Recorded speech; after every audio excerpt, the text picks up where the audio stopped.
Stop what you are doing, because a 120B move just hit Illinois like a financial earthquake. JP Morgan is shifting major operations out of the state, and the governor is scrambling to control the optics. This is not a normal relocation story. This is a confidence event. And when confidence breaks, everything downstream starts to crack. Think about that. A bank doesn't move 120B worth of operational weight because it feels like it. It moves when risk gets louder than loyalty. It moves when the spreadsheet says, get out. And here is the part that should concern you.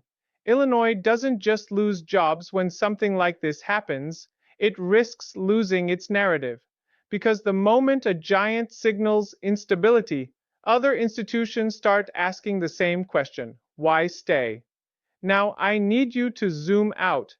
When a financial titan like JP Morgan makes a move, it is rarely about one problem. It is about stacked pressure: taxes, regulation, liability exposure, political volatility, labor cost, crime risk, commercial real estate stress, and the big one nobody wants to say out loud: fiscal trajectory. And this is where things start getting scary. Illinois has been trying to project stability, but stability is a performance, and JP Morgan just walked off stage. Pause here, because the governor's panic isn't always a hot microphone moment. Sometimes it is the sudden emergency meeting, the rushed statements, the nothing to see here tone that tells you everything you need to know. If the move was harmless, they would not be acting like this. Now let's talk about what 120B actually means in real life. It is not just money in a vault. It is operational flow. It is payroll gravity. It is vendor ecosystems. It is lawyers, auditors, IT contracts, facilities, security, consulting, catering, and real estate footprints. It is 1,000 invisible financial threads that keep a local economy tight. And when you cut those threads, the fabric loosens, and then something else breaks. Because local governments don't feel it first. Workers do, small businesses do, commercial landlords do, transit systems do, and eventually the tax base does. Let that sink in. A move like this can trigger a chain reaction where the first headline is about a bank, but the second wave is about empty office floors, and the third wave is about budget gaps, and the fourth wave is about service cuts. And then the spiral gets political. Here is the uncomfortable reality. States are not just competing for residents anymore, they are competing for balance sheets. And balance sheets hate uncertainty. So when JP Morgan starts shifting operations out, it's a signal flare, a warning. It tells every other executive, every other board, every other risk committee that the exit door works. Now consider the implications. If you are a mid-sized firm in Chicago, you're watching this and thinking, if JP Morgan is reducing exposure, what do they know that I don't? That question is contagious. That question spreads through CFO networks like a virus. And here is where the pressure compounds. Because Illinois already has stress points it can't hide: pension obligations, budget rigidity, out-migration narratives that never fully go away, and the constant political tug-of-war that turns long-term planning into a 2-year survival cycle. This detail matters. When a state's fixed obligations are huge, it has fewer moves, it becomes less flexible. So any hit to the tax base doesn't just hurt, it corners you. And JP Morgan's move at this scale corners the story. Now, I'm not saying Illinois collapses tomorrow. I'm saying the margin for error just got thinner. And when a system runs on thin margins, shocks do more damage. But here is where it gets worse. The public usually thinks corporate moves are about jobs, but big institutions are also moving exposure, legal, regulatory exposure, reputational exposure, and financial exposure. Read that again: exposure. If you are JP Morgan, you are not emotional, you are actuarial, you are looking at probability, you are pricing risk, you are choosing environments where the probability curve is flatter. So what would make a bank say, we want less of Illinois in our operational footprint? Now, the situation becomes more dangerous because of the copycat effect. Not everyone can move 120B worth of operations, but plenty of firms can move pieces. A department here, a trading desk there, a compliance unit somewhere else. And once the first big domino drops, smaller dominoes start sliding because it becomes socially acceptable to leave. That's the psychological break. The taboo dissolves and the exit becomes normal.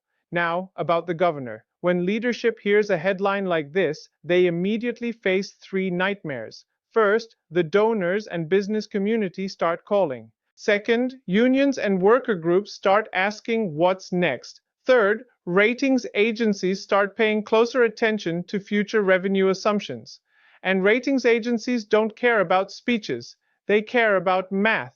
So the governor has to project control. But control is hardest to project when the largest players are acting independently. And this is where things turn. Because the state can offer incentives, it can promise reforms, it can do photo ops and task forces and business councils. But incentives are expensive.